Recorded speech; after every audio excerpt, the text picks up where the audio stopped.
What is going on, guys? Today's video is a bit of a hot take, lukewarm take, or ice cold, depending on what you believe. But I think Resident Evil couldn't survive if it had stayed with the fixed camera angles and tank controls. I know that sounds like heresy, but bear with me a bit. I think it needed to evolve and needed to change to survive because in the early 2000s, Resident Evil started to stagnate, and you could make the argument that's because it was limited to one console at the time, and it wasn't pushing the sales that Resident Evil was known for. But that doesn't make a lot of sense when you realize Resident Evil 4 was selling like crazy. Resident Evil needed to change. I think it couldn't do fixed camera angles and tank controls forever. Now that's heresy for a lot of people, but there's also a subset of people who claim that anything after Code Veronica 1, 2, and 3 isn't Resident Evil, and that Resident Evil died when Resident Evil 4 released. I would argue that it saved it. It brought new life into the franchise. It brought people in who would have never given Resident Evil time of day. My journey started with Resident Evil on the Nintendo 64 with Resident Evil 2. That is, side tangent, that is a work of ingenuity, and I still don't know how Capcom was able to do it. But it needed to change, it needed to evolve. It also sort of brought the third person over the shoulder perspective to the global consciousness. A lot of people assume that over the shoulder third person perspective was created by Capcom and Shinji Mikami. That's just not true. You see other games like Splinter Cell, actually the first Splinter Cell, Tom Clancy's was using it back in 2002, but I think Resident Evil, being the brand that it was, sort of helped people realize its potential. It was never heard of before. The way of gameplay was just different. We weren't simply this very rookie cop that couldn't really handle one or two enemies anymore. We were refined. We were government agents, whooping ass, taking names. And it's just a different kind of gameplay. You no longer were you confined to this clunkiness and this slowness. You had a way to aim your gun with a red dot. You got pinpoint where the bullet's gonna go and mess stuff up. And that was Leon. That was our boy Leon. It sort of felt like if you go back and play them like 5 and 6, really 5 and 4 have, the gameplay hasn't aged well. Like I was playing 5 for this video for this footage, and I was like, wow, this is just not that great anymore.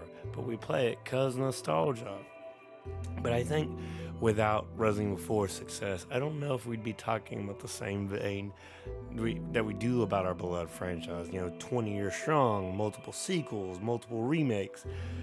And regardless how you feel about the remakes they sold, except how they massacred Resident Evil 3 remake. Resident Evil needed to change in order to evolve. It needed to go beyond the simply fixed camera angles and tank controls, because I wholeheartedly believe the franchise would have died and become irrelevant. And that's heresy for a lot of people, but those are the same people that still only play the original 3 in Code Veronica. That's heresy to those people.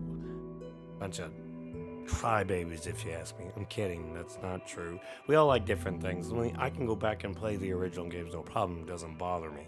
Some people just can't do it, and there's nothing wrong with that. But Resident Evil needed to, mature and could no longer be this clunkiness of fixed camera angles and tank controls. It needed to change and needed to go beyond its station.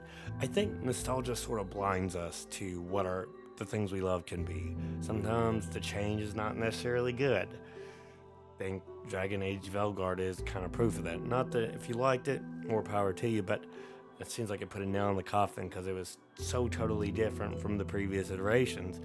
Some franchises change and it's not for the best. Some franchises change and they have staying power for years.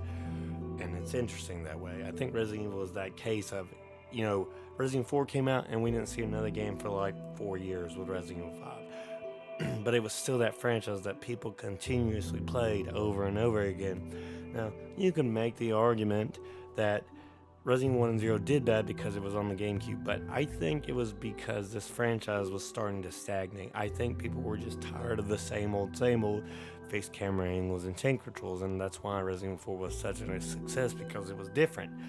It was a different kind of gameplay. You simply didn't have static locations. Well, you did. You have static locations to find certain items, but if you kill an enemy, the possibility of A, healing items, B, money, or C, ammo was a possibility. And you could upgrade your weapons. You had this merchant, which I'm sad that the merchant, the Duke came in Village, but I'm sad a merchant type character was just not around for so long, because the merchant gives life to the franchise in his own way. But Resident Evil was a great franchise. A lot of us played it for many years. Like I said, I started back in Resident Evil 2 for the Nintendo 64 in 1999, and that's where my journey began. All our journeys are different, how we get into this franchise. But I love Resident Evil 4. I could talk about how good it is all darn day. I can't really say the same about its remake. Don't get me wrong, I think Remake 4 is fantastic. Here we are on a side tangent about crapping on 4 Remake.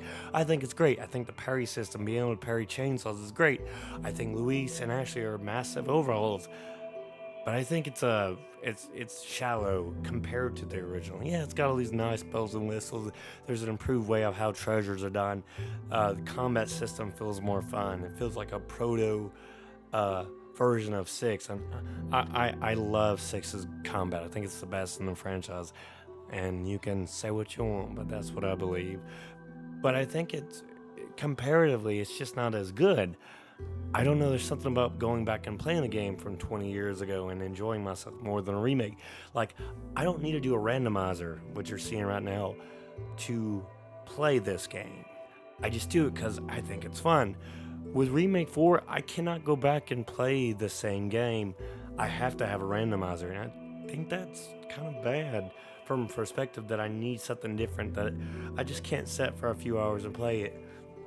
I think there's improvements to be said on something like Remake 4, like Ashley, Luis, the entire Ashley sect, and how enemies are, but I don't know, Resident Evil 4 is just it, and I think we owe a lot of Resident Evil success to 4. Again, I know this is a lot of heresy and nonsense, but I think that's the truth of it. I think without Resident Evil 4, the franchise would have been this little niche little franchise that only the most diehard fans play, which is, there's a subsect of Resident Evil that only play the original releases, like Code Veronica 1, 2, and 3. And they call you fake fans, and it's just really weird. It's such a weird mentality, but I mean, people are a lot of set in the ways, and I think nostalgia is a big part of that. The franchise is, it's near and dear to a lot of people. A lot of people owe their life to Resident Evil. A lot of people owe their livelihood to Resident Evil. It brings people together in such a heartwarming way, but I don't know if Resident Evil would still be here if it wasn't for the success of 4. Again, say what you will about 5 and 6, but there are some of Capcom's best-selling titles.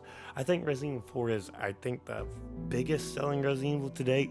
I know at one point for years, 5 took that title, and then Monster Hunter World came around. I think Monster Hunter World and Rise are Capcom's biggest selling titles. Of course, it's Monster Hunter. It's been around a long time, not as long as Resident Evil.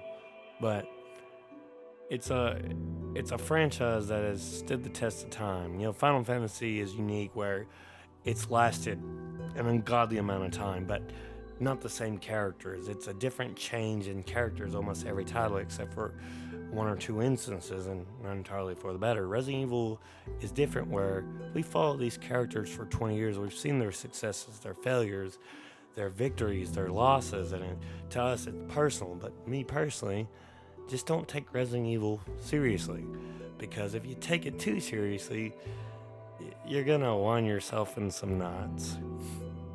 That's just my 2 cents. I don't take Resident Evil seriously. I think it's goofy. It's a franchise that has undead zombies and undead dogs and creatures that can rip your head off and superhuman beings. Like, it's not meant to be taken seriously. But as a whole, I think without Resident Evil 4, there is no Resident Evil. I think we owe a lot to its success and why the franchise has lasted as long. You can make the argument that 7 brought survival horror back, but I think as a whole, without Resident Evil 4, doing what it did, changing the formula up, there is no more Resident Evil. And I know it's a hot take, that's a lukewarm take, it's a nice cool take depending on what you believe, but I don't think Resident Evil 4 killed Resident Evil. I think it saved it. I think it brought new life into a franchise that was starting to stagnate and sort of decline, which if you read CVX Freaks, Alex Anile, and now I don't want to butcher his name, Itchy Tasty book, it kind of gleans into what was going on with Resident Evil before the release of 4. But, I mean, you love what you love, or you love what you don't love, and that's really, it comes down to preference, honestly. You either love something or you don't. A lot of people think Resident Evil 4 killed the franchise. I think it saved it. I think without 4, there is no more Resident Evil. Like I said, I think it would just be a niche franchise that only the most diehard fans would go back and play every year. I think Resident Evil is wonderful. It brings me joy in a very dark world, and that's crazy because it's very macabre. It's very dark and gruesome, but I find comfort in these characters. They give me hope. Resident Evil 6 particularly gave me hope at a time when things felt so hopeless. So, to each their own, you know. But that's all I got to say. You know, you either think Resident Evil 4 saved the franchise or you think it killed it. But I'm interested to hear from you all. What do you think about this entire video? Do you think Resident Evil 4 saved the franchise? Do you think it's not what it should be because of it? Let me know down below. And of course, if you enjoyed the video, hit that like button. Helps your boy get into the algorithm. And if you're feeling super generous, maybe, just maybe, consider subscribing. But that's it. That's the video. I love you all. I'll see you all in the next one. Take it easy.